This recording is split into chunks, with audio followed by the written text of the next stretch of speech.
रोज रोज एक ही जैसा काम कर कर के हम सभी बोर हो जाते हैं। तो क्यों ना कुछ अलग किया जाए, कुछ हट के किया जाए जिसमें समय भी कम लगे और हमारा काम भी बहुत आसान तरीके से हो जाए।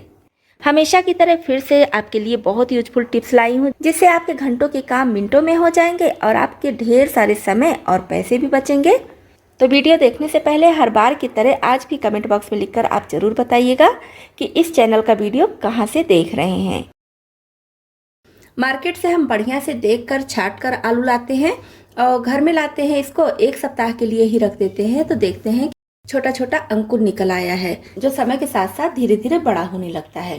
तो ऐसा कहा जाता है कि अगर आलू में अंकुर निकल जाए तो उस आलू को खाना नहीं चाहिए, वो काफ़ी नुकसानदेह होता है। तो आज मैं बहुत अच्छी टिप लाई हूँ कि अगर आप आलू को इसी तरह से रख देंगी तो ना तो उसमें अंकुर निकलेगा और ना ही आलू सूखेगा। तो इसके लिए बस हमें चाहिए इस तरह के गत्ते का डिब्बा, कोई भी गत्ते का जिसमें फल आता है या फिर कोई सामान आता है, उसको भी आप ले सकते हैं। या घर में बहुत सारी छोटी छोटी चीज़ें इस तरह के डिब्बे में आती हैं तो उसको भी ले सकती हैं। कुछ नहीं है तो जूता चप्पल का जो आता है डिब्बा, उसको भी ले सकते हैं। तो आलू को हम इसमें स्टोर करके रखेंगे। तो इसको रखने के लिए भी डायरेक्ट हम इस डिब्बे में नहीं रखेंगे। पहले लेंगे कोई भी पुराना न्यूज़पेपर और इसके इस तरह से छोटे छोटे टुकड़े कर लेंगे। चाहे तो हाथ से ऐसे फाड़ कर लीजिए और चाहे तो कैंची की मदद से कट कर लीजिए। अब इसमें हम आलू रखेंगे।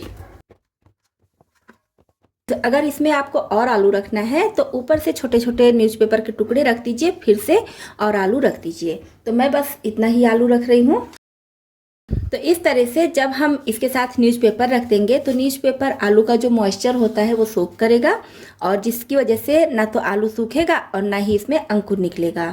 और इस तरह से अगर हम गत्ते के डिब्बे में रखते हैं तो ये भी काफ़ी मॉइस्चर सोख करता है। तो आलू रखने के लिए कोशिश कीजिए कि इसी तरह से रखिए, तो आपका आलू भी लंबे समय तक स्टोर रहेगा। अब चलिए नेक्स्ट टिप देख लेते हैं। नेक्स्ट टिप है हमारी अखंड ज्योति के लिए बाती बनाने को लेकर। तो अखंड ज्योति का बाती वैसे तो मार्केट में बहुत आसानी से मिलता है, लेकिन जब हम उस बाती से अखंड ज्योति जलाते हैं तो दिया बहुत अच्छे से जलता नहीं है और बाती के बुझने का भी डर लगा रहता है, और कभी कभी तो बाती बुझ भी जाती है। तो आज मैं घर में ही सिर्फ कलावे से बहुत बढ़िया अखंड ज्योति के लिए बाती बनाने का तरीका आपके साथ शेयर कर रही हूँ। इस तरह से आप बाती बनाएंगी तो आपकी बाती ना तो बुझेगी और ना ही जलने में कोई दिक्कत होगी। तो पहले आपको जितनी बड़ी बाती बनानी है उसका डबल कलावा ले लीजिए। तो मुझे इतनी बड़ी बाती बनानी है तो मैं इसको डबल कर ली हूँ। अब अगर आपके घर में कोई और है तो एक तरफ का ये भाग उसको पकड़ा दीजिए, लेकिन अगर आप अकेले हैं तब भी ये काम बहुत आसानी से कर सकती हैं। मैं यहाँ पर ली हूँ ग्रेटर। ग्रेटर में इस तरह से ये कलावा डालेंगे और इधर से एक नॉट लगा देंगे। ये देखिए, एक नॉट लगाएंगे, बहुत ज़्यादा नॉट की ज़रूरत नहीं है। अब इसको हमें इस तरह से ऐसे करके बटना है। इस तरह से करेंगे। अगर आपको ज़रूरत लगे तो हाथ में थोड़ा सा पानी या फिर तेल कुछ भी लगा सकती हैं। इस तरह से हम इसको बट लेंगे। और अगर आपके घर में एक जन और हैं तो ये छोर उनको पकड़ा दीजिए, तो पकड़े रहेंगे तो और अच्छे से हो जाएगा। लेकिन आप अकेले ही हैं तो भी कोई दिक्कत नहीं होने वाली है। और मैं यहाँ पर ग्रेटर ली हूँ। आप कलछी या फिर जो भी आपके घर में ऐसी कोई चीज़ें हैं, दरवाजे की कुंडी वगैरह में भी आप इस तरह से कलावे का एक नॉट लगाइए और इस तरह से बट लीजिए। तो इस तरह से जब बट जाए तब हम इसमें से ये कलावा निकाल देंगे और दोनों को एक साथ कर लेंगे। ये देखिए, इस तरह से करेंगे तो ये आपस में ऐसे लिपट जाएगा। अब ये बनकर तैयार हो गई है हमारी बाती। ये बाती बहुत अच्छे से जलेगी। अगर आप एक बार जला लेंगी ना तो फिर जब भी आपको अखंड ज्योति की बाती जलानी होगी तो इसी तरह से कलावे से ही बाती बनाएंगी। अब बाती को अखंड ज्योति में डालना कैसे है, पहले हम अखंड ज्योति का ये निकाल लेंगे बीच वाला भाग। इधर से ये दोनों किनारी है तो इधर से हम नहीं डालेंगे बाती में, किनारी की तरफ से दिक्कत होती है डालने में। तो इधर से जिधर से हम इसको बट दिए हैं उधर से ऐसे करते हुए बीच में ऐसे डालेंगे। और कलावा लेते समय ध्यान रखिए कि बहुत ज़्यादा मोटा वाला कलावा ना हो, ना बहुत ज़्यादा पतला। तो हल्का सा ऐसे इसको हम ऐसे घुमाते हुए इसमें डालेंगे। तो ये देखिए कितने अच्छे से ये बाती बाहर आ गई। ऐसे खींच लेंगे अब इसको ये देखिए इस तरह से इसको खींच लेंगे और अब इसमें इसको फिट कर देंगे।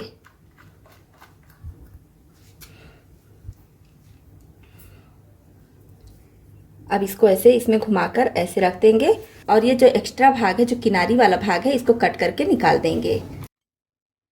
अब इसमें आप अपने हिसाब से तेल घी जो भी डालती हैं, तिल का तेल या फिर देसी घी, वो भर लीजिए।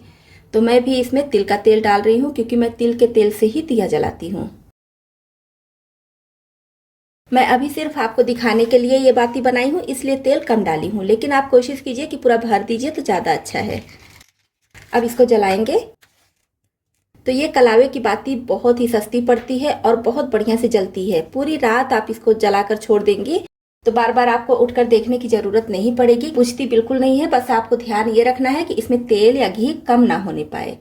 तो इस तरह से आप सिर्फ कलावे से ही अखंड ज्योति घर में तैयार कर सकती हैं और मार्केट की अखंड ज्योति से काफी सस्ती और काफी अच्छी होती है।